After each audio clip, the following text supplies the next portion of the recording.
के समय में इन व्यापक संभावनाओं के लिए स्किल की भी बहुत बड़ी जरूरत है। ओडिशा के युवाओं को इस विकास का ज्यादा से ज्यादा लाभ मिले, इसके लिए IIT Bhubaneswar, ISR Berhampur, Indian institute of skill जैसे संस्थानों की नींव रखी गई है। इसी साल जनवरी में मुझे ओडिशा में आईआईएम संबलपुर के शिलान्यास का सौभाग्य भी मिला था। ये संस्थान आने वाले सालों में ओडिशा के भविष्य का निर्माण करेंगे, विकास को नई गति देंगे। साथियों, उत्कल मणि गोपबंधु दास जी ने लिखा है, जगत सर से भारत कनल, ताम मधे पुण्य नीलांचल।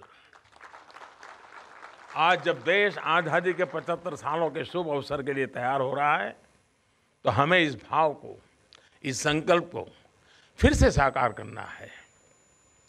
और मैंने तो देखा है कि शायद मेरे पास एग्जैक्टली आंकड़े नहीं हैं, लेकिन कभी कभी लगता है कि कोलकाता के बाद किसी एक शहर में उड़िया लोग ज़्यादा रहते होंगे तो शायद सूरत में रहते हैं। और इसके कारण मेरा उनके साथ बड़ा स्वाभाविक संपर्क भी रहता है। ऐसा सरल जीवन, कम से कम साधन और व्यवस्थाओं से मस्ती भरी जिंदगी जीना, मैंने बहुत निकट से देखा है जी। ये अपने आप में, और कहीं उनके नाम पर कोई भी उपद्रव उनके खाते में नहीं है, इतने शांति प्रिय। अब जब मैं पूर्वी भारत की बात करता हूं, आज देश में मुंबई, उसकी चर्चा होती है। आज़ादी के पहले कराची की चर्चा होती थी, लाहौर की चर्चा होती थी। धीरे धीरे करके बेंगलोर और हैदराबाद की चर्चा होने लगी, चेन्नई की होने लगी, और कोलकाता जैसे पूरे हिंदुस्तान की प्रगति और विकास और अर्थव्यवस्था में बहुत याद करके कोई लिखता है।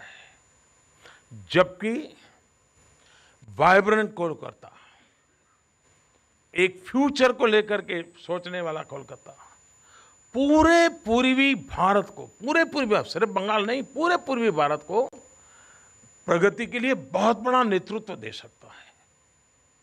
और हमारी कोशिश है कि कोलकाता फिर से एक बार वाइब्रेंट बने, एक प्रकार से पूर्वी भारत के विकास के लिए कोलकाता एक शक्ति बनकर के उभरे। और इस पूरे मैप को लेकर के हम काम कर रहे हैं, और मुझे विश्वास है कि सिर्फ और सिर्फ देश का ही भला ये सारे निर्णयों को ताकत देता है। मैं आज श्रीमान हरे कृष्ण मेहता फाउंडेशन के विद्वानों से अनुरोध करूंगा कि मेहताब जी के काम को आगे बढ़ाने का ये महान अवसर है। हमें ओडिशा के इतिहास को, यहाँ की संस्कृति को, यहाँ के वास्तु वैभव को देश विदेश तक ले जाकर जाना है। आइए, अमृत महोत्सव में हम देश के आह्वान से जुड़े, इस अभियान को जन जन का अभियान बनाए। मुझे विश्वास है ये अभियान वैसे ही वैचारिक ऊर्जा का प्रवाह बनेगा जैसा संकल्प श्री हरे कृष्ण मेहताब जी ने स्वाधीनता संग्राम के दौरान लिया था। इसी शुभ संकल्प के साथ मैं फिर एक बार इस महत्वपूर्ण अवसर में, मुझे भी इस प्रवाह के साथ जुड़ने का मौका मिला। मैं मेहता फाउंडेशन का आभारी हूँ, भाई भर्तृहरि जी का आभारी हूँ कि मुझे आप सबके बीच आकर के इन अपने भावों को व्यक्त करने का भी अवसर मिला, और एक जिसके प्रति मेरी श्रद्धा और आदर रहा है, ऐसे कि इतिहास की कुछ घटनाओं से जुड़ने का मुझे आज मौका मिला। मैं बहुत बहुत आभार व्यक्त करता हूँ। बहुत बहुत धन्यवाद। बहुत बहुत धन्यवाद माननीय प्रधानमंत्री जी। हरे कृष्ण मेहताब द्वारा कृत ओडिशा इतिहास के हिंदी संस्करण के लोकार्पण पर बोले प्रधानमंत्री नरेंद्र मोदी। धर्मेंद्र प्रधान केंद्रीय मंत्री हैं, वो भी वहां मौजूद थे।